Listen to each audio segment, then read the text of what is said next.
Well, at least there's consistency with your faces. All right, the JakeOfALL. It's not a pack out, but that's okay. No. You guys, I actually do stuff.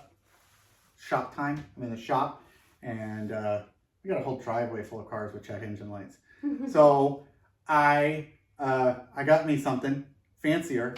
I've had a couple other ones, and I wanted something that could do TPMS and a bunch of other functions that the little ones that you get from the store can't do. And while I said the little ones, those are originally not too bad. Right? Under usually $100. Yeah, this one's a little over that, but it can do a lot of those functions that the other one can't. So this is from xTool. Show them.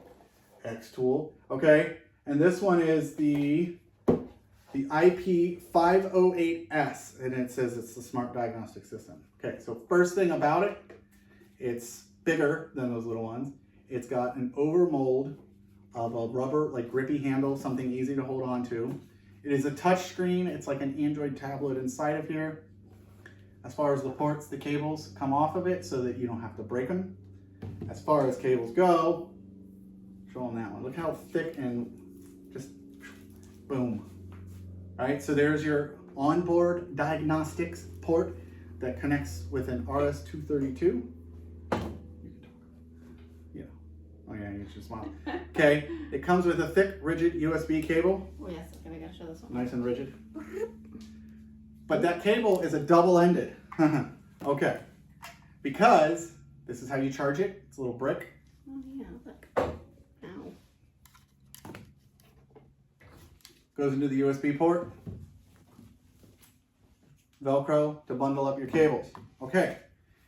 So it's got a bunch of features. We will show you some in the car and some out. So what I'm going to do is I scanned a couple cars and I got found out, hey, looks like we need to fix them. Take them to the shop. So I'm going to show you a couple of those things. So what I'm going to do is I'm going to have PACKOUT Princess grab the camera and we'll come over here so you can get a closer look of the screen. All right, so here is sort of the screen. This is sort of what it will boot up to, but as you can see, it's sort of like an Android. It's got a browser. It's got this diagnostics, it's got a gallery, settings, that's for the device. You put this on your Wi-Fi and it can do updates. Okay, what you're gonna mainly use it for is inside of here. So updates, settings, this is where you can change those general settings, but you can also go into these updates, which there are no software updates, but you can also download. You can go to their website and you can get the user manual, but you can also download updates for the cars you're going to work on. Diagnostics, auto scan, it's not connected to a car. It even has a remote control functionality, so if you were working with a remote shop, they could see what's on your screen. If you did a report, there would be your reports, but what I am going to show you is my gallery because I've got some trouble codes. Okay, so you can see here, this is basically saying the electronic brake control module has a low battery. You look that up online and you'll actually see that that's not typically a battery, but it's a wiring thing. So this is on my, which you can see here, 6-speed automatic. So this is on the GM. This one is having a problem with that brake controller. So now we can take that, look it up, send this to a friend, you know, whatever. We'll go in here and this is one from the Ford, and you can see here a body control module failure. You can see that it's saying that the fog lamps aren't working. So that's probably a wiring harness if they're both going down or a switch problem. Invalid read from the ABS controller. So this car is saying it's got a couple issues and all of it is basically, if you were to put them into the same search, you come back and see it could have something to do with like a wiring harness issue. On here, you can see instrument panel, right? That's on that same Mustang. And then this one, power steering controls. And that is on that same Mustang. So, what does that say? Well, you basically get your error codes pulled, and we'll go out to the car in a minute and pull some on a code on a car that we can look up and find the error. Since it only has one problem, it's a little easier to roll it down. But this gives you the information that you could go into your browser, you could get up on your search, and you could search for your make and model, and then those codes, and put them together in a group. And basically you would be able to come back with a correlation between them. Most likely on that Mustang, it's a wiring harness. There's a plug disconnected, there's something corroded, there's something hanging under the car, you name it, maybe mice. So what I'm gonna do is I'm gonna go out to the car, I'm gonna hook it up to the truck, and I'm gonna show you why my check engine light has been on and what we can do to fix it. All right, so I'm out here at the truck, and instead of showing you screenshots of what it can do, we're gonna do something real. You can see I've got the check engine light, so I'm gonna go ahead and tell it to scan.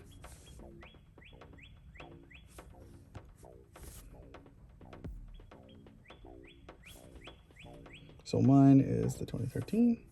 It's detected correctly, 6.2 liter. Okay. All right, so now we'll do automatic scan. Oh, right away.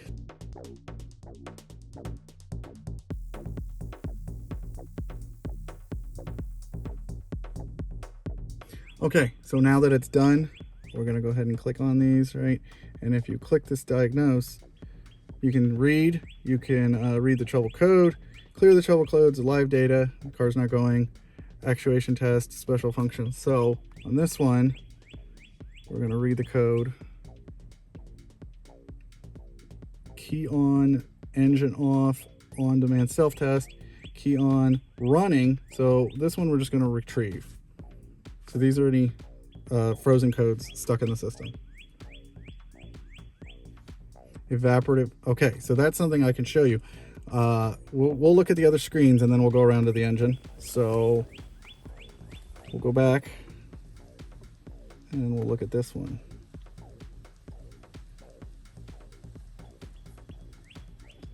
Okay, so this is basically saying, you know, make sure you don't have the vehicle on, make sure the parking brake is released, all that good stuff. We're gonna say okay. So it's basically saying your lights might go crazy.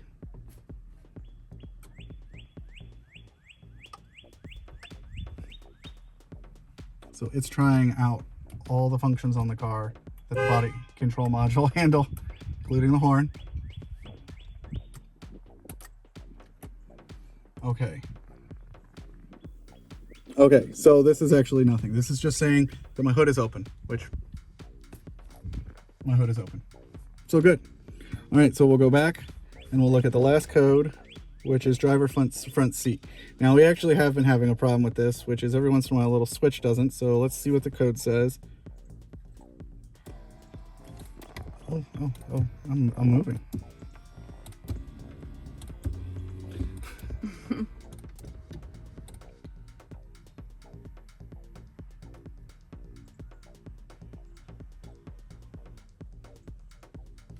Okay, so let's see. Driver mirror horizontal short circuit.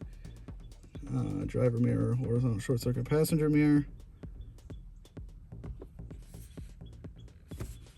Failure horizontal position.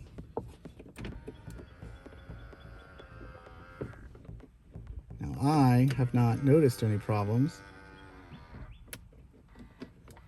It goes both ways. So maybe it's, you know, a false thing or it's just detecting a code, but that's all fine and dandy. And that was everything. So now I want to show you another couple cool things because I've had a few problems with this truck and this would have saved me a ton. So we have a TPMS reset, we have an oil life reset. Now the oil isn't hard on this truck, but you do have to go through a bunch of menus. But you can do injector coating, you could do ABS bleeding. So if you have an ABS car and you know to like push the pedal and all that, it's a little harder. But this, so I'll say America, the TPMS, especially if you have aftermarket tires or the shop that you go to can't handle it, you come in here, say F-150, I choose my year, and then I can come in here and, for example, it'll tell me the brand of the sensor manufacturers, the part numbers, okay? We can come back and do a diagnostics, and if you were having a problem with one of your TPMS sensors, like it either wasn't reporting, in this truck, it doesn't, look up at the dash, this truck for a tire pressure, it doesn't have like a PSI gauge. It just puts the tire light on. So in here, I can actually see my front left, my front right. So if one of my sensors wasn't reporting, boom, I would be able to see right there that my sensor wasn't reporting, which would save me going to a tire shop. You can also come in here and relearn. So if you want to put your own sensor in your tire, you could do it yourself and you don't have to go to a shop. So this right here is definitely going to save me money. Now let's go around to the engine. I'll show you what it actually found that was wrong. All right, look in here. So we've got our intake and then we have our valve covers. And if you look at the PCV valve, that hose has a kink in it. And basically anytime you have it to where it's either disconnected or restricted, that right there will generate a problem. So let me go into the garage and give you my final thoughts. Are we back? Yes, we are back. So we're in the garage and it worked. And now all I gotta do is get like a 90-degree elbow on that vacuum line, PC, whatever, positive crankcase ventilation, PCV valve. So right, this saved my bacon, and I like its profile, I like its shape. I'm gonna go ahead and turn it off. And actually, I'm gonna just keep it in there because that's a not so bad little box. So I would say it's a keeper. The fact that it can do all the ABS, the injectors, the oil life reset, and all of the lesser expensive ones can't, I'd say it's a winner. I'm keeping it. Oh, okay. Well, you keep that one, you get rid of the other ones you have. You could do a giveaway. A giveaway? Yeah.